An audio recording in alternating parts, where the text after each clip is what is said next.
computer. I got 2 done. All right. Let's try this again. So, we are going to talk about macromolecules and get more in depth with them.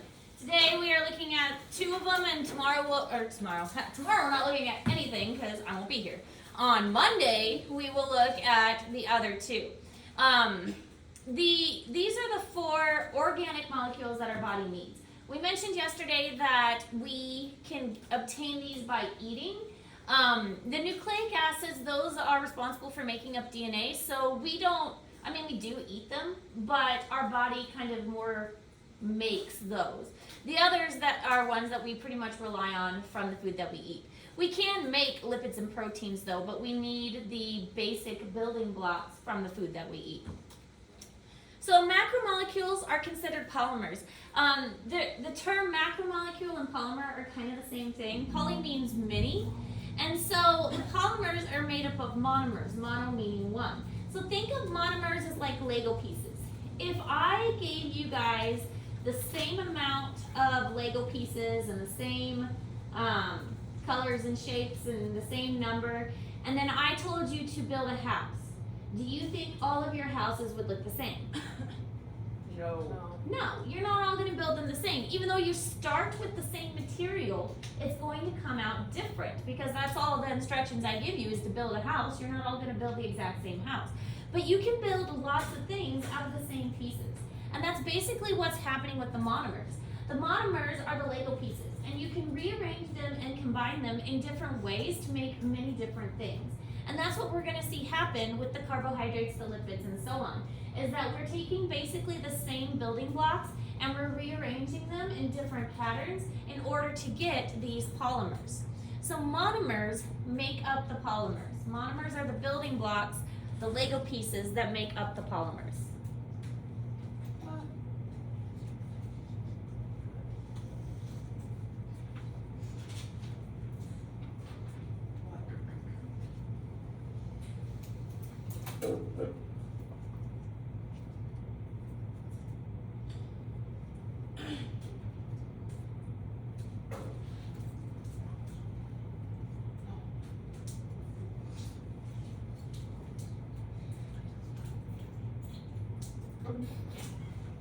You can come in.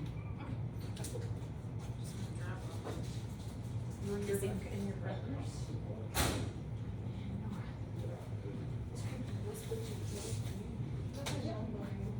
Thank you. I will buy them every year for my kids. And for me.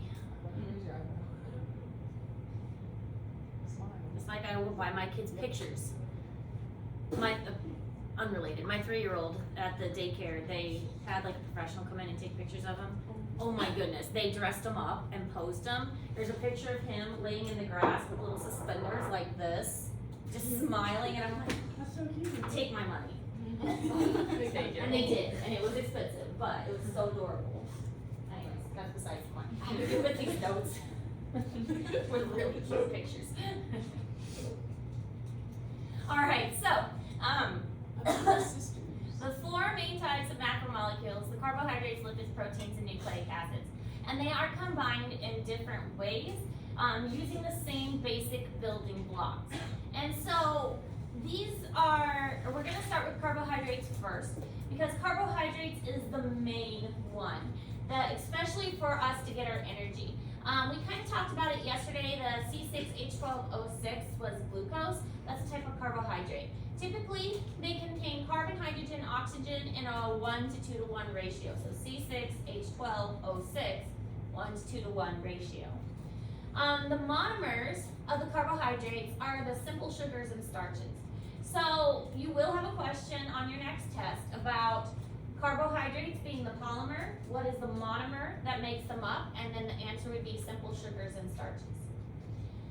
These get classified according to size and usually in an OSE. So anytime you see something in an OSE, like if you're reading the back of a food label, then you can assume that it is going to be a carbohydrate. Carbohydrates are sugars, they're the same thing. So glucose, fructose. If you've ever heard of somebody being lactose intolerant, well, lactose is a sugar that is found in milk. Galactose anything ending in OSE is a carbohydrate. There are some that don't end in OSE, like starches. Starch is a carbohydrate as well.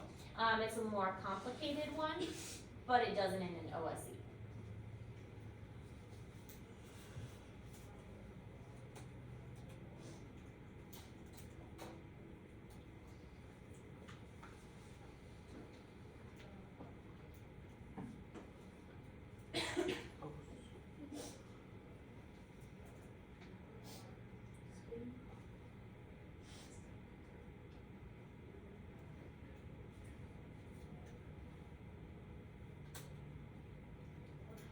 Alright, now there are three main kinds of sugars: monosaccharides, disaccharides, and polysaccharides. And these words should be a little bit familiar to you since you've been working in them with the vocabulary that we've been doing. Monosaccharides are the simple, because mono means one.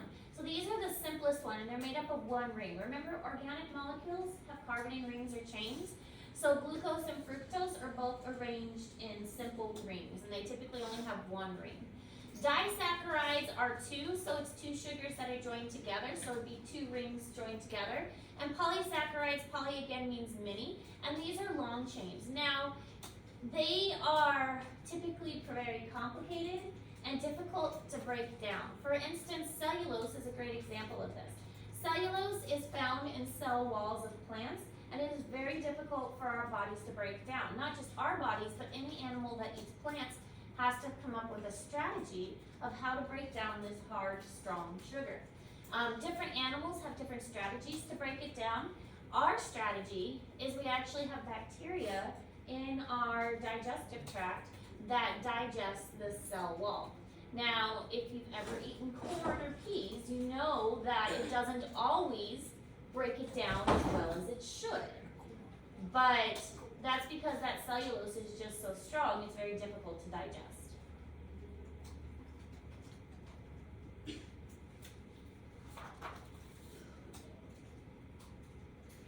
But our strategy is better than other animals. Some animals, like foregut feeders, like cows, will puke up their food, chew it, and swallow it again. Other animals that are tiny gut feeders, like rabbits, they will eat the food, process it once, poop it out, eat their poop, and then process it a second time. So yeah, rabbits eat their first poop, and the poop that's left behind is their second. So at least we don't do that. I mean, at least our bacteria help us. Yeah, at least. My dog did something. Got out of that one. Alright, so another thing that you might be expected to do on the test is to look at this picture and know that this is a carbohydrate. You don't have to tell me which carbohydrate it is. I want you to be able to see, okay, it's in a ring, this is a carbohydrate. Now, what this picture is representing is the actual structure of it. Here we have a disaccharide because there's two rings joined together, and this one is a monosaccharide. So these joining parts right here would represent carbon. So there's 4 lines coming together, and that's because carbon can form 4 bonds. So this is another carbon, but there's probably a double bond here, or maybe a double bond there, because it doesn't have 4 joinings. But each of these is a carbon, and then there's 6 points to it because within a sugar molecule is typically going to have 6 carbons. So we've got a simple sugar, which is 1 ring. We could have a disaccharide, or we could have a polysaccharide, which is many of them put together. All right, now the way sugars get joined together, not just sugars, but many types of molecules, is a process called dehydration synthesis or hydrolysis. Dehydration synthesis is a little bit weird, but it's where that water comes in, and we already mentioned that water is good in reactions. Well, this is how the water is good in the reactions. Basically, it's removing a water to join something together. So you're dehydrating it because the water is being removed. Anytime you dehydrate something, you're removing water. So 2 things get joined together because a water molecule is removed, and then a water molecule is created, and that leaves the space open for them to be joined. Hydrolysis is adding water to split something apart. So you can actually break apart the H2O, and put a hydrogen on one side and an OH on the other side and split something apart. This is what we see happening with sodium chloride, and salt is polar because remember it's formed by an ionic bond, and since water has those hydrogen bonds, it helps to split this apart even better by the hydrolysis process, so it separates out that salt. That's why salt dissolves so well in water.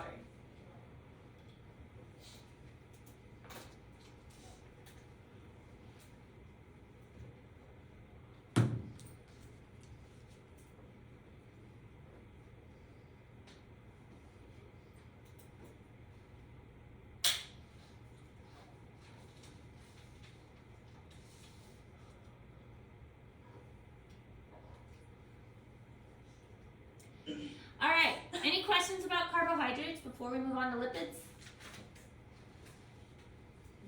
Okay, so lipids is the next one. Lipids are basically fats. So anytime we say lipid, we're basically meaning fats. The monomer, if lipid is the polymer, then the monomer are fatty acids and glycerols. Typically they have what's called a glycerol head and then these long fatty acid tails that are going to come off of it. So lipids are characterized by really long chains.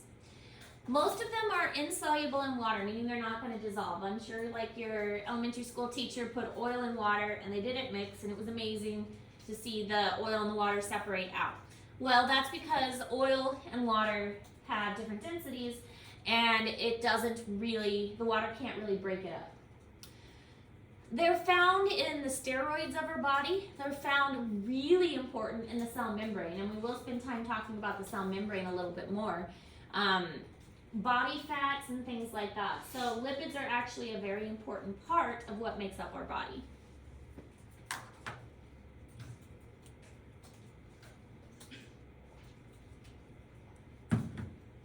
That scared me, the spider. Oh, is it I moving? looked over there, it's like right there on like the wall. He's been moving a lot. Probably hungry. He's way up on that wall.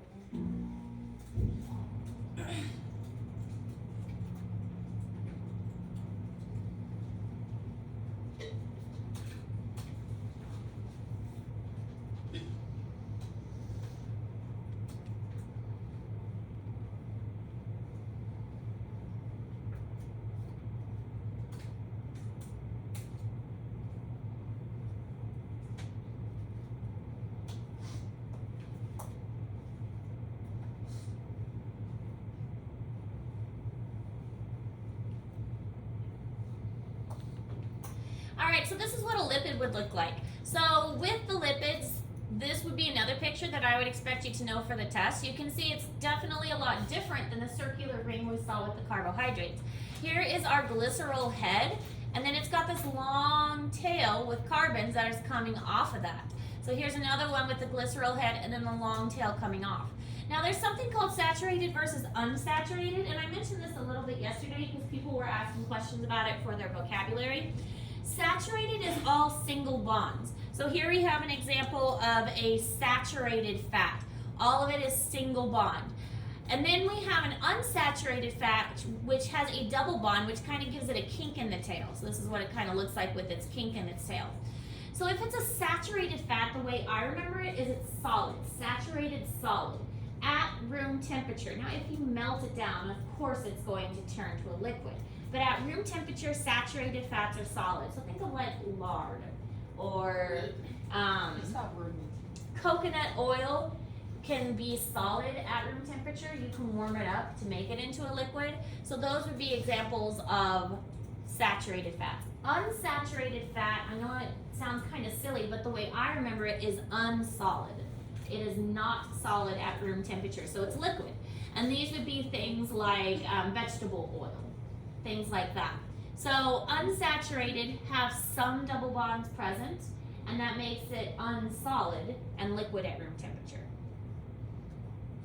Wait, so then like what would peanut butter be? Because like it has like the oil and stuff. Like... Peanut butter is mostly going to be, it has some fat present, and that would be the oily part. So it's not completely fat. So there are some things that are like completely fat, like vegetable oil. so it's uniform throughout. But peanut butter does have unsaturated fat, and that's why it kind of comes to and rises to the top. And you sometimes have to mix it. All right, so those are the ones we're covering today. On Monday, we will cover the last two, proteins and nucleic acids. Are there any questions about carbohydrates or lipids? Okay. All right, so there are 2 assignments, well, technically 3. Of course, the bell work is due today. The crash course and the Unit 2 vocabulary are both due today. So I do want you to work on those first and get those finished first. But we are going to introduce a new assignment. So I want to show you what it is because we have to actually go into a website and sign in. And I don't think I've done it yet with you guys. I've done it with my other classes. We haven't done explorelearning.com yet, have we? No. Okay. All right, so I want you to go to the website explorelearning.com and it should look like this. Now, this is a website that I used with my other school. My other school has a subscription to it. It is a really great virtual lab, and it has all kinds of virtual labs. Like it has one for the digestive system, it has one for the cardiovascular system. So we're going to use this in the future. If my other school continues to forget that I still have access to it. So I'm mooching off of the other school's subscription. If they ask me, I will give it back, but they have hopefully forgotten that I still have access to it. So as long as I still have access to it, we're going to use it. So what we're going to do is go into the log and enroll up here, and then you're going to come down here and enroll in a class. Okay, so you're going to click the enroll in a class. And then I'm going to give you your class code, which is right there. And this class code is for first hour. And there'll be a different class code for 5th hour. This is first hour biology. I know. I haven't figured out how to change the tabs. I mean, I don't even have a 6th hour anymore, but I don't know how to change the tabs. So just go with it. I was very worried. No, don't be worried. I just don't know how to change it. And also, I should probably pull this one up top. Where did it go? Because this is the one we're going to be working on. So I'll place that at the top. Did you say we need to create a student account? You'll want to select the green option. Yeah, so the green option, create an account. You're going to need a username and password and an email. Sometimes it's been saying your username has been taken. I don't know why it shouldn't be taken, but just create, make something else up.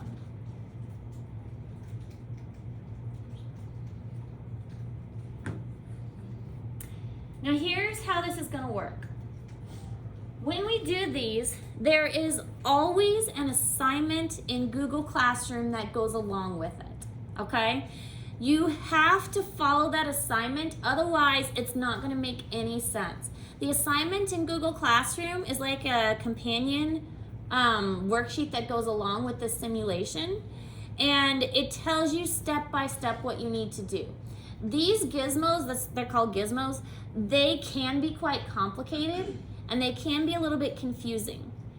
So you want to take it slow, and you want to make sure that you are following the worksheet. Because when you click, did everybody get class code? Okay. So like when you click on the actual gizmo, which is what you'll do, and you'll launch the gizmo, this is what it's going to look like. And you're not going to know what to do with any of this until you follow along with that worksheet. And if you scroll down, you'll see a series of questions. You don't need to do these questions that are below here because what I am going to grade is the Google Worksheet assignment, okay? So you need to do the simulation. There's all kinds of stuff like you can, it'll tell you like what to do and put like a test tube over here, and then you're gonna test it, and you can heat up your test tube. But the instructions will tell you all of that in Google Classroom. And again, you don't need to do the questions under here because what I'm going to be grading is what's in Google Classroom. Does that make sense? Yeah. Okay. Does anybody have any trouble getting logged in? Okay. Make sure you remember your username and password because like I said, we will be doing this in the future. They've got a lot of awesome simulations. Like here's one on the circulatory system, disease spread. We'll do one on osmosis. I use them for my zoology classes too when we talk about coral reefs and stuff. So we will use it again in the future. However, if you do forget your username and password, it does give me the option to look that up for you. So if you ever forget, let me know and I can search it up. Okay. So this assignment does take a while. It is a longer assignment, which is why it's not going to be due until next Friday. Right now, I really want you to focus on getting that Unit 2 vocabulary and the crash course turned in. If you finish up with those, then you can get started on this. This is not homework. There will be plenty of time to work on this next week. Any questions? All right. Go ahead and get started, and if you have questions, let me know.